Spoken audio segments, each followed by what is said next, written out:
এখানে আমাদেরকে গুলি করে মারে। আরে ভাই গুলি কি? গুলি তো খেয়ে আসছি রে ভাই। ওর পায়ের বিনিময়ে আপনি ওই চেয়ার অন করছেন, এই ছেলেগুলোর চোখের বিনিময়ে ওই চেয়ারে বসছেন আপনি। আপনারা কেউ গুলি খান নাই, গুলির দুঃখ বুঝবেন না। ঢাকা মেডিকেল নেওয়ার পরে আমাকে অপারেশন করলো, পরের দিনেই অপারেশন করে 3টা গুলি বের করলো। ওইখান থেকে আমার সিট গেলো জাতীয় চক্ষু হসপিটালে। ওইখানে আমার এই যে অপারেশন করলো 4-5 দিন পরে আবার অপারেশন করলো, 2বার অপারেশন করলো আমার চোখটাকে। 2বার অপারেশন করার পরে কেন 8টা গুলি চোখের ভিতরে থাকে যায়? আমি পঙ্গু মানুষ, মানে আমি চলতে পারি, আমার হুইল চেয়ার দিয়ে চলতে হয়। আমার হাতে দেখেন, পা দেখেন, আমাকে এখানে ধরে রাখছে। আমার প্রশ্ন, আমার এখানে আসতে হয়েছে কেন? আমি এই মানুষগুলো নিয়ে এখানে কেন আসতে হয়েছে? আমার এখন সর্বশেষ আমার সাথে অনেক উপদেষ্টার সাথে কথা হয়েছে, তাদের কথা শুনে মনে হচ্ছে আমরা এখানে এরা গুলি খেয়ে অপরাধ করছে, এরা আহত হয়ে এরা রাস্তায় নেমে অপরাধ করছিল।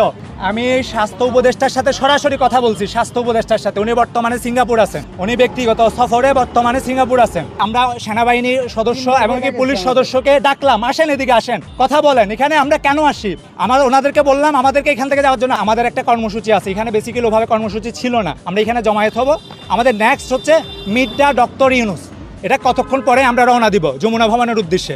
Meet the doctor Yunus. আমরা আহতের প্রতিনিধি হয়ে, আমি অলরেডি আপনারা দেখছেন কিনা জানি না, লক্ষাধিক ছাত্র জনতার প্রতিনিধি হয়ে এদেরকে সহ আমি এখন যমুনায় যাব।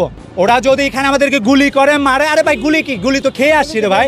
এই যে মানুষগুলোর অসহায় অবস্থা, ওর পায়ের বিনিময়ে আপনি ওই চেয়ার অন করছেন, এই ছেলেগুলোর চোখের বিনিময়ে ওই চেয়ারে বসছেন আপনি, রক্তের বিনিময়ে, হাজার মানুষের রক্তের বিনিময়ে আপনি ওই চেয়ার অন করছেন। আপনারা কেউ গুলি খান নাই, গুলির দুঃখ বুঝবেন না। গুলি আমি আর ও খাইছি, যন্ত্রণাটা আমরা ফিল করি। লক্ষ মানুষ যন্ত্রণায় ভুগতেছে।